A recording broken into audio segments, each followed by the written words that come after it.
strike occurred in 41 was because we had petitioned the government, well, the union, the SWAC, petitioned the government to tell the company to disband the ERP, the Employees Representative Plan.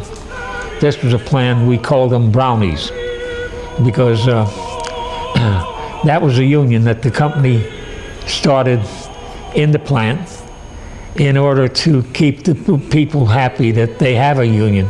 They don't need an outside union. So the Employees Representative Plan was just a bunch of stooges that they worked with, you know, and they never amounted to anything as far as, you know, appeals or grievances were concerned. They never had a grievance procedure.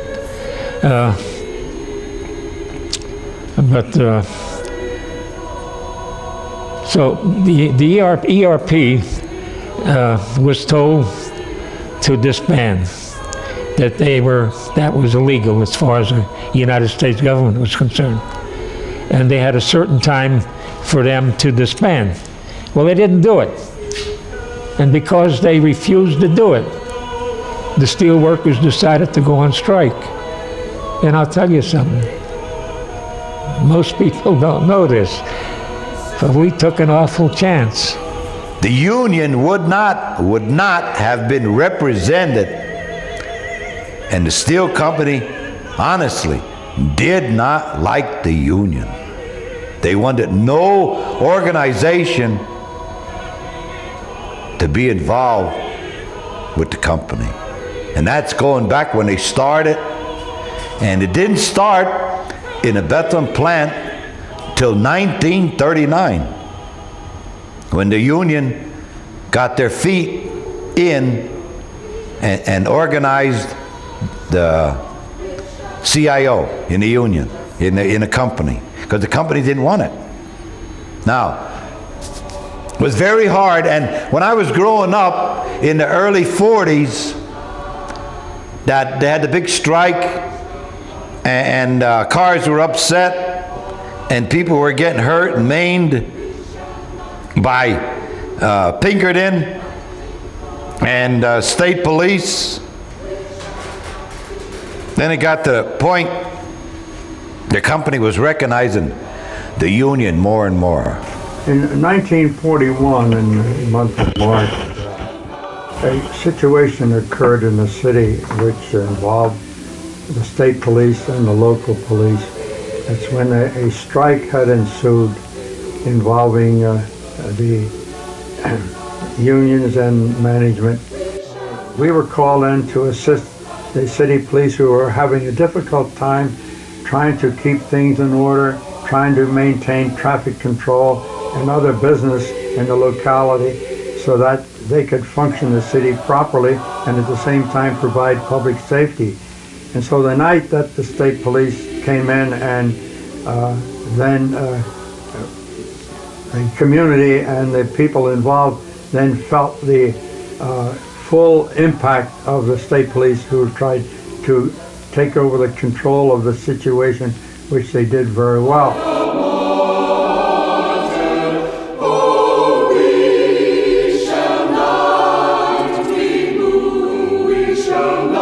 John Baberlach, Mitch Schaefer, Mark Pavlik, Mike Rednagel, and Wiley Vetrosky.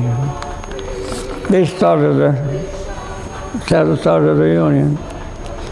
And they had unions secretly, you know, in homes, you know. When a strike broke out, I would work, like they say, a midnight shift in the morning.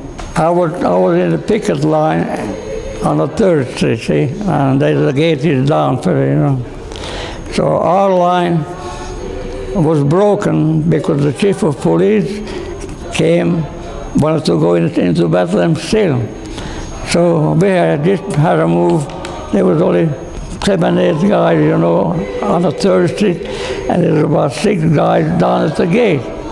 So when the chief of police came to the gate was closed, so the guys started, when the chief of police came, these guys, I don't think they want to upset his car, but they start to rock him, And in the meantime, they opened the gate.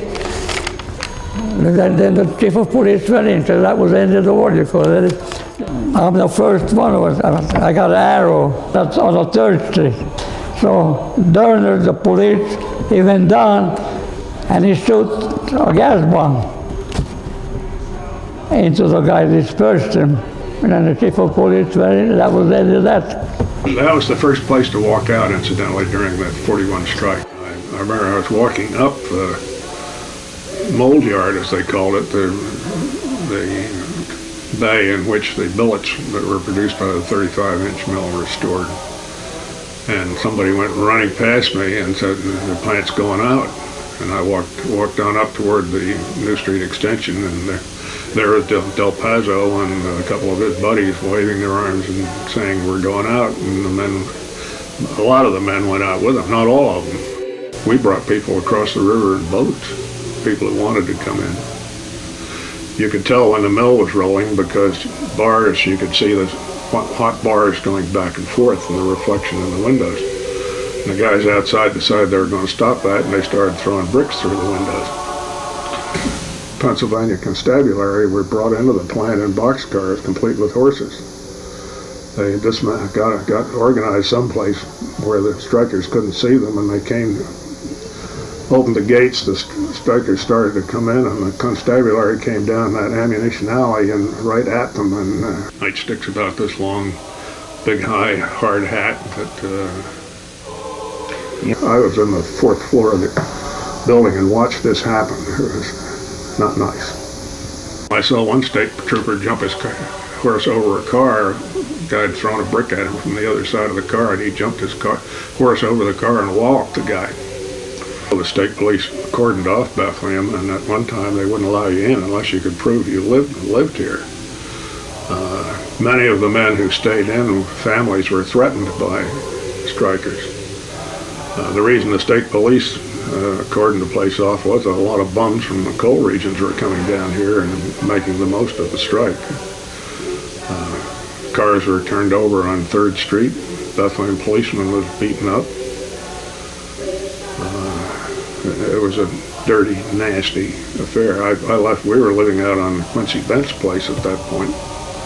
I left my wife with a roof with a 20-gauge shotgun beside the door and a pair of cartridges in her apron pockets because I was scared that they'd come after her because we were living on the Bent's place. They didn't. Fighting for our freedom, we shall not be moved just like a tree that's planted by the water.